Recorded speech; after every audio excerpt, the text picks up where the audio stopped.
Hello, বাংলাদেশের নাগরিক তথা বিভিন্ন দেশে আমাদের যেসব প্রবাসী ভাইয়েরা, আপনাদের উদ্দেশ্যে আমাদের আজকের এই ভিডিওটা বানানো।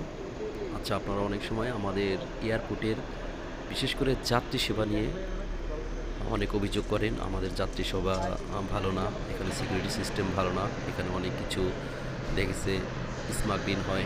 আচ্ছা, আমি আপনাদের উদ্দেশ্যে বলি, দেখেন আমাদের সিকিউরিটি পারপাস যে ট্রেনিংগুলো হয় তার কিছু অংশ আমি আজকে এখানে তুলে ধরছি। দেখুন যে আমাদের আসলে অ্যাকচুয়ালি আমাদের ট্রেনিংটা কেমন হয়, আমাদের কতটা নিখুঁতভাবে আমাদের ট্রেনিংগুলো পরিচালিত হয়। তারপরেও যদি আমরা আমাদের দেশের নাগরিক হিসেবে যদি আমরা এরকম সচেতন না হই, তাহলে কিন্তু আমাদের কিছু করা যে কোনো সিস্টেম পরিবর্তন করা সারা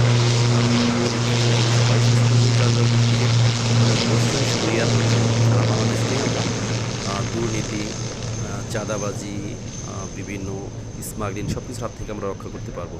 এর জন্য দরকার হলো আমাদের সকলকে যার যার জায়গা থেকে সচেতন থাকা এবং গুজবে কান না দেওয়া।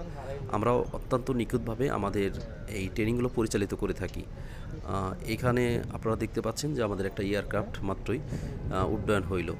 নিচে বাংলাদেশ, এই যে দেখতে পাচ্ছেন আমাদের বিমানের যিনি চেয়ারম্যান, সাথে মেম্বার অফ এবং আমাদের পিএস, এই যে আবার দেখতে পাচ্ছেন আমাদের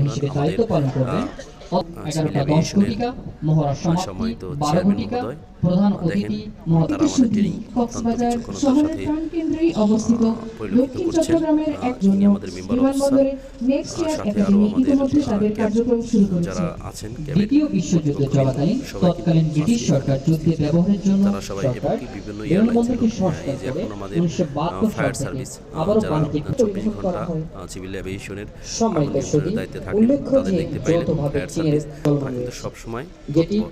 সেই সাথে আমি বাহিনীর কথা বলছিলাম, বিমান বাহিনী, বাংলাদেশ আর্মি, বিমান বাহিনী, নৌবাহিনীর কিছু অংশ, পুলিশ, র্যাব, এপিবিএন এবং আরও অনেকে এখানে থাকেন। সকলকে ধন্যবাদ। আপনারা ভালো থাকবেন। খোদা হাফেজ।